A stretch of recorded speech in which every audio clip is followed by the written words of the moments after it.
ধরুন সিপিএম বা এসএফআই তারা একাধিক দাবি সামনে আনছেন আপনার বিরুদ্ধে। প্রথমত সুজন চক্রবর্তী তো আপনার গ্রেপ্তারির দাবি করছেন।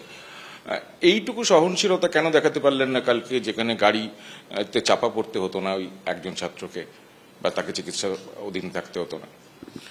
হ্যাঁ, ঠিকই, এটা আমি মানছি যে আমি প্রথম কথা হচ্ছে যে প্রায় 3 ঘন্টা আমি অপেক্ষা করেছি, কিন্তু ওরা তো ওরা ঘেরাও করে রাখতে চাইছিলেন। ঘেরাও হতে অসুবিধে ছিল না, কিন্তু ওরা বলছেন যে ওখানে বসে ডেপুটেশন নিতে হবে। এখন কথা হচ্ছে যে এইটা পাশাপাশি ওরা কি এটা বলছেন যে এতগুলো অধ্যাপক মার খেলেন, সেটা বুঝি খুব ভালো লাগছে। তৃণমূলপন্থী অধ্যাপক, তাদের মারা যেতেই পারে না। শাসক মন্ত্রী, তৃণমূলের মন্ত্রী, অতএব গাড়ি ভাঙচুর হতে পারে, তার সিকিউরিটিকে ধরে পেটানো হতে পারে।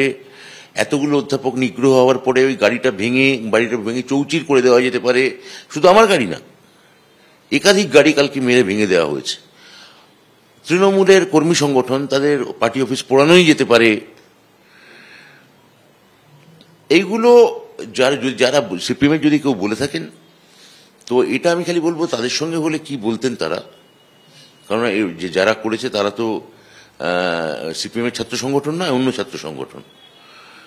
তো তাদের সঙ্গে হলে কি হতো, এবং তাদের গত সপ্তাহেও তারা যাদবপুর বিশ্ববিদ্যালয়ে পোস্টার দিয়েছে সেই ছাত্র সংগঠন যে এসএফআই এর অবস্থা জঙ্গলমহলের মতো করে দেবো। তা তাদের সঙ্গে যদি এরকম হতো তারা কি বলতেন তখন ভেবে দেখা। তো ওদের কথায় আমি খুব একটা গুরুত্ব দিচ্ছি না। আপনি কথাটা তুললেন, আমি কথা বললাম। যে ছাত্রটি জখম হয়েছে আপনার গাড়িতে ধাক্কা লেগে?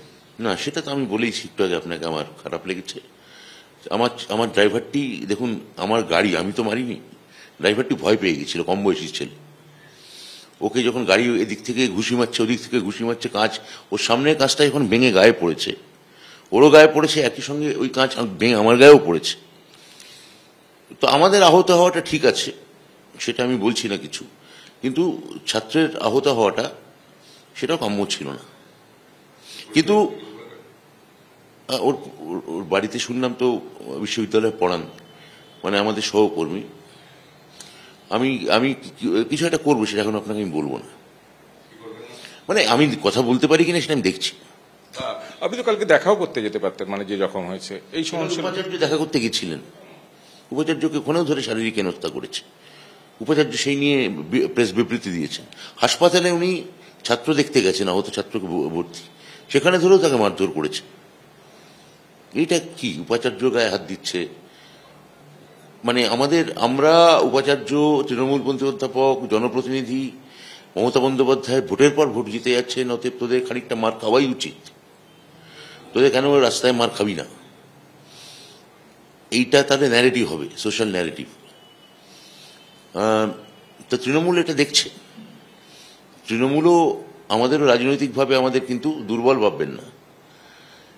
তো কিন্তু আমি এটাও বলতে চাই যে আমি এটার লড়াই রাজনৈতিকভাবেই লড়তে চাই। এই গায়ে হাত দিয়ে ভীরুদের মতো অধ্যাপকদের ঘিরে ধরে মেরে, এটা কোনো রাজনীতি নয়। উপাচার্য বললেন বলে যেটা প্রসঙ্গে তুলি, যে কলকাতা বিশ্ববিদ্যালয়ের অন্তর্বর্তীকালীন উপাচার্য, তিনি বলছেন যে তার অবস্থাও এরকম হয়েছিল, একবার তৃণমূল ছাত্র পরিষদ তাকে ঘেরাও করেছিল, কিন্তু এত হিংস্রতা কেন? মানে ওরা তো নিরস্ত্র ছিল ছাত্ররা, এরকম ভাবে তার গাড়ি চাপা দেওয়া। প্রথম কথা, কলকাতা বিশ্ববিদ্যালয়ে কোন উপাচার্য আছেন বলে আমি জানি না। একজন জোর করে বসে আছেন রিটায়ার্ড হয়ে যাওয়ার পরেও।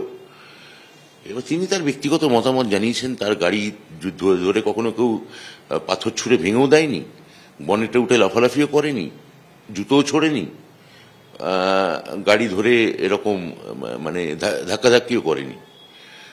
উনি যদি ফুটেজ দেখাতে পারেন, ওই কেয়ারটেকার নাকি আপনি বললেন, ও সেটা তাহলে আমি বলবো সেটা খারাপ।